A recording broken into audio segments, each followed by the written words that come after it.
The insult that men are commonly violent towards women is played out on our media with obscene regularity, and instead of being outraged, men tend to hang their heads.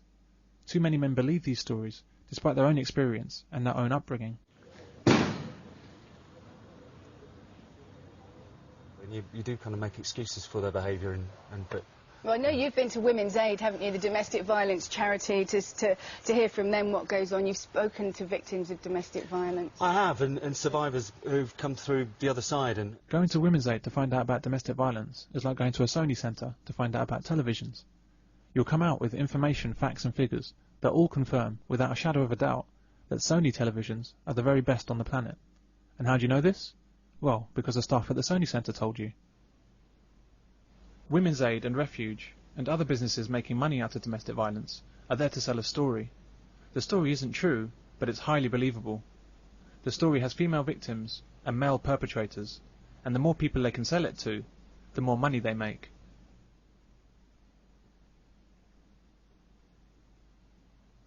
Men convicted of domestic violence, or even if only suspected of it, can be forcibly sent on therapy courses lasting several months. These courses are based on the sexist Duluth model. That's like a course in racial harmony, being based on the manifesto of the Ku Klux Klan. We're going to start, as usual, with a quiz. Team 1, which one has sex with us when we're asleep? The sexual controller. Well done. She's devised parallel programs to help both women victims and male perpetrators. What does he believe about women? There is. There is. Possession. Possessions. Excellent. Which one says, I know I was abusive, but it's because I was jealous and insecure? The persuader. The persuader, and another one as well. The liar. The liar. He's making excuses. Good. Which one? They're learning about different types of abusers to see if they can recognise any of their own behaviour.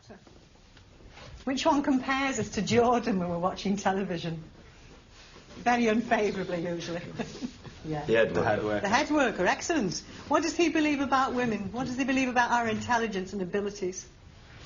You're all thick and useless. We're all thick and useless. Where did he get those particular beliefs from? Anywhere. Anywhere. Can you give me an example? His upbringing. His upbringing? Media. The media. What about jokes? Yeah. Jokes about women? Yeah. Good. So everything everything tells our head worker that women are stupid, yeah? Yeah. Good.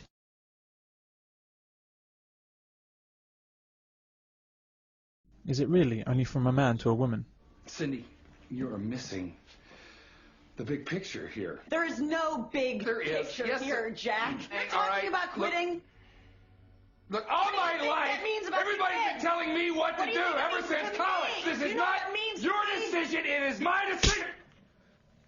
I will not listen to this bullshit from you. I will not. Women are victims of domestic violence because the violence towards them is an expression of inherent male aggression. It's all about male power. If domestic violence is an expression of inherent male aggression, why is domestic violence between lesbians greater than that between heterosexuals?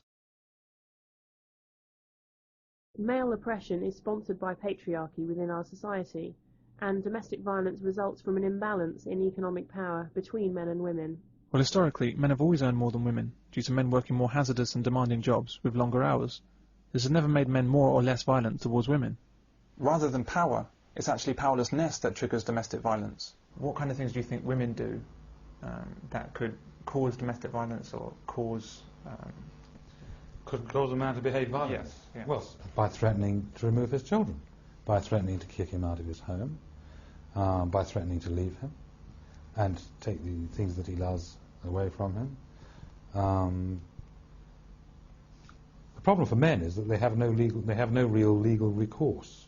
They know that the woman is going to be granted all the advantages, and because of this, they often respond with violence. They believe that their futures are going to be blighted, that there's nothing they can do about it, and quite clearly it is in their interest to try to intimidate the woman in order to prevent her from doing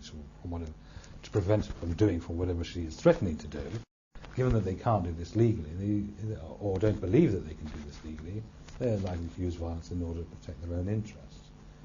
Women, on the other hand, have all the facilities available to them, provided for them, and don't need to resort to violence.